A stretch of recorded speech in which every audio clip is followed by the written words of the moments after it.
Imodoka yakoze impanuka ubwo yajyaga Rwamagana. Imodoka yakoze impanuka yari yikoreye inzoga nyinshi cyane ubwo yikubitaga hasi. Abaturage bahuriye bashaka kuza kwinywera inzoga muri rusange. Ni mu gihe ba nyir'inzoga bakumiriye aba baturage bataraza kunywa zino nzoga. Inkuru byongeye kumvikana mu gihugu cy'u Rwanda. Imodoka yo mu bwoko bwa Dina yerekezaga mu bice bya Rwamagana ivuye Kigali yagiriye impanuka hagati ya Nyagasambu no mu kabuga ka Musha. Iyo kamyo yari ipakiye inzoga. Abaturage bahuruye bashaka kuzitwara, ariko ba nyiri izo nzoga bari hafi bakumira abo baturage kugira ngo batazitwara muri rusange. Ni mu gihe ino modoka tugiye kubabwira icyayihiritse cyangwa impamvu yaguye muri rusange. Turaza no kubabwira amamoteri cyangwa uburyo ki izi modoka zidakwiye kurenza uburemere kugira ngo zibe zakwisanga zakoze impanuka. Ni mu gihe ino modoka yari ivanye inzoga mu mujyi wa Kigali izijyanye Rwamagana. Ni ukuvuga ngo iyi modoka yakoreye impanuka mu muhanda wa Nyagasambu muri rusange.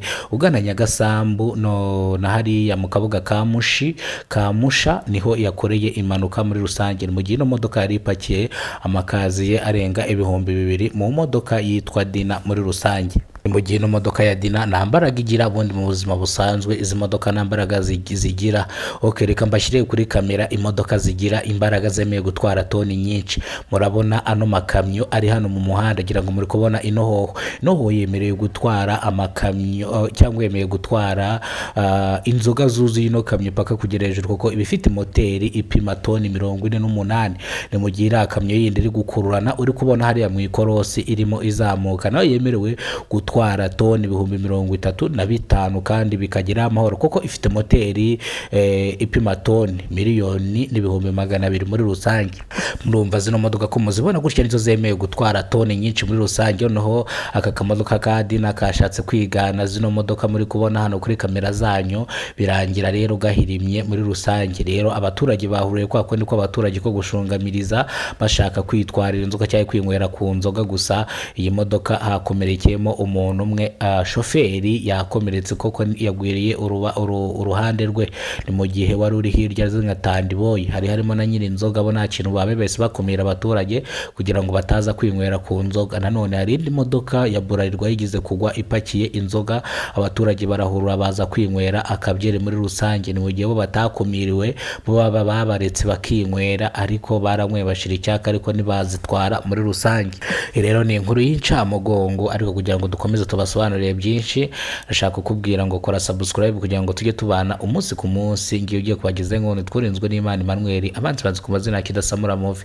Rero yari incamake y'amakuru, tugiye kurambura amakuru mu buryo burambuye. Ndashaka kubabwira iyi Dina mbega muri rusange kubera iki yakoze impanuka. Ese iyi Dina yari yikoreye toni zingahe muri rusange?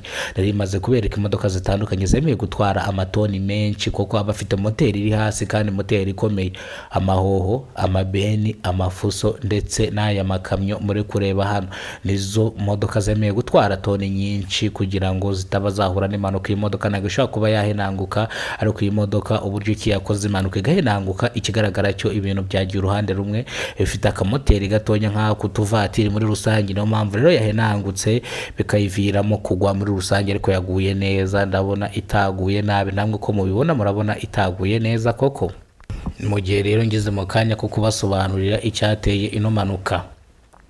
Umushoferi ari ku muvuduko wa 65, mu gihe hano hari ibyapa by'umuvuduko wa 80. aha bari bageze mu kabuga ka Musha hari umuvuduko wa 80 ari 65, mu gihe yafashe feri imodoka amakesi akahita ahengamye uruhande rumwe, imodoka ikahita iryama muri rusange. Shoferi yakomeretse, ariko abari barimo bandi nta kintu babaye. Iyi mpanuka rero yatewe n'uburemere bwinshi, yikoreye ibintu itabashije, kandi ikindi nanone uburangare bwaturutse kuri shoferi kwirukansa imodoka bizi ko ipakiye ibintu biyiruta muri rusange cyangwa ibintu biyirusha imbaraga. Rero ubu ni uburangare bwa shoferi, ariko shoferi nawe yajyanwe mu bitaro bya Rwamagana kugira ngo ahabwe ubutabazi bw'ibanze. Nta kintu cya danje yabaye cyangwa ntabwo yakomeretse bya danje.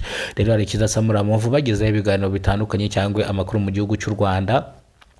ni mu gihe kidasamura movie ababwira ngo mukore subscribe munyarwandakazi uyigira kuno muyoboro bwa mbere, ndakubwiye ngo kora subscribe kugira ngo ujye ubona amakuru meza mu gihugu cy'u Rwanda. Kidasamura movie ni ihuriro ry'ibiganiro bitandukanye mu mujyi wa Kigali cyangwa mu ntara zitandukanye cyangwa mu bihugu by'amahanga muri rusange. Murakoze cyane rero, Imana ibarinde kandi ibahe ubuzima buzira umuze. Ni mu gihe kidasamura ari igisubizo cy'abanyarwanda. Murakoze cyane, Imana ibarinde kandi ibahereze ibyo mwifuza. Murakoze. Yari Kidasamura mu mujyi wa Rwamagana muri rusange. Hano nari natembereye, gusa ibyo nahabonye ni ibyo nanjye mbabwiye cyane, n'ibi mbagejejeho kandi nibyo mba nagiye gushaka kugira ngo mbibagezeho. Iyo bwije nta kibazo na kimwe kibaye mu mujyi wa Kigali, dushima Imana kuko murabizi ko